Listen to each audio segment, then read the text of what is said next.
Your time is limited. Don't waste it by living someone else's life. ഇത് പറഞ്ഞത് Steve jobs ആണ്. ആപ്പിളിൻ്റെ സഹസ്ഥാപകനും വളരെ സക്സസ്ഫുൾ ആയിട്ടൊരു ബിസിനസ്സുകാരനും എഴുത്തുകാരനും ഒരു മോട്ടിവേഷണൽ സ്പീക്കറും ഒക്കെ ആയിട്ടുള്ള അദ്ദേഹം 56 വയസ്സ് വരെ ജീവിച്ചിരുന്നുള്ളൂ ഈ ഭൂമിയിൽ. പക്ഷേ ഈ 56 വയസ്സിനിടയ്ക്ക് അദ്ദേഹം ഇപ്പം ഈ പറഞ്ഞ ഈ അദ്ദേഹത്തിൻ്റെ തന്നെ സ്വന്തം പ്രസ്താവനയോട് പൂർണ്ണമായ നീതി പുലർത്തിയ ഒരാളായിരുന്നു എന്ന് നമുക്ക് എല്ലാവർക്കും നന്നായി അറിയാം. നമുക്കൊക്കെ ഈ ലോകത്ത് പരിമിതമായ സമയമേ ഉള്ളൂ. ഏറിയാൽ 100.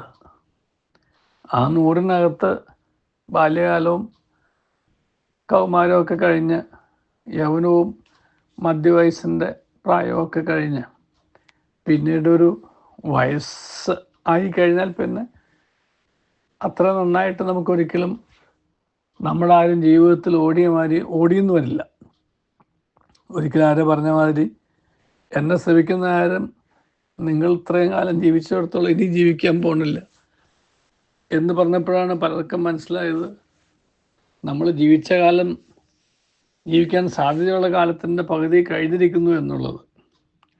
എന്തുവാട്ടെ, നമ്മുടെ പരിമിതമായ ഈ ലോകത്ത് നമുക്ക് ലഭിച്ചിരിക്കുന്ന സമയത്ത് നമ്മൾ മറ്റുള്ളവരെ അനുകരിക്കാനോ മറ്റുള്ളവരെ നമ്മുടെ ജീവിതത്തിലേക്ക് പകർത്താനോ ഒക്കെ നമ്മൾ ശ്രമിക്കുമ്പോഴാണ് നമ്മുടെ ആ തനിമ നമുക്ക് നഷ്ടപ്പെടുന്നത്.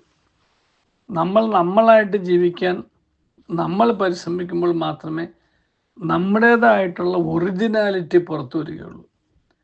നമ്മുടെ ഒറിജിനാലിറ്റി പുറത്തു വരാതിരിക്കാനുള്ള കാരണം നാം തന്നെ നമുക്ക് ചുറ്റും സൃഷ്ടിക്കുന്ന ഒരു ഷെല്ലാണ്. ആ ഷെല്ലെന്ന് പറയുന്നത് ആരെയൊക്കെയോ നമ്മുടെ മുമ്പിൽ അനുകരിക്കേണ്ടവരായിട്ട് ആരെപ്പോലെയൊക്കെ ആയിത്തീരാനൊക്കെ ആയിട്ടുള്ള ഒരു വീര പരിവേഷം കെട്ടി നിർത്തലാണ്. അതില്ലാതെ നാം നമ്മോട് തന്നെ ഞാനായിട്ട് തന്നെ ആയിരിക്കും എൻ്റെ ജീവിതമൊന്നും എൻ്റെ ഒറിജിനാലിറ്റിയിൽ മായം ചേർക്കാനോ അത് കലർത്താനോ ഞാൻ സമ്മതിക്കില്ല എന്നുള്ള ആ ഒരു സ്വന്തം വ്യക്തിത്വത്തിൻ്റെ പൂർണ്ണത പുറത്തെടുക്കാൻ നാം പരിശ്രമിച്ചാൽ ഒരുപാട് കാര്യങ്ങൾക്ക് നമുക്ക് തീരുമാനമുണ്ടാക്കാം. ഒരുപാട് അച്ചീവ്മെൻറ്റ്സ് നാം നടത്തുകയും ചെയ്യും. അതിൽ പരാജയപ്പെട്ടു പോകുന്നതിൻ്റെ ഒരു കാരണം അദ്ദേഹം പറഞ്ഞതാണ്.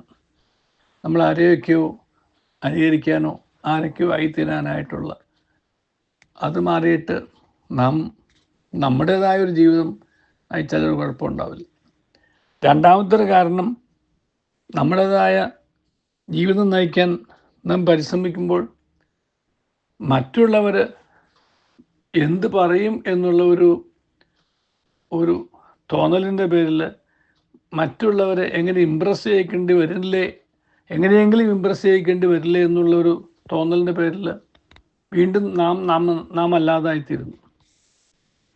നേരെ മറിച്ച് ആര് എന്ത് എങ്ങനെ ഒക്കെ പറഞ്ഞാലും എനിക്ക് സത്യമെന്നും യുക്തമെന്നും തോന്നുന്ന രീതിയിൽ ഞാൻ എൻ്റെ ജീവിതം നയിക്കും എന്നുള്ള ആ ഒരു ദൃഢനിശ്ചയത്തോടെ ജീവിക്കുന്ന ഒരാളാണെന്നുണ്ടെങ്കിൽ ജീവിതത്തിൽ ഒരിക്കലും ഒരു തളർച്ച ഉണ്ടാവില്ല.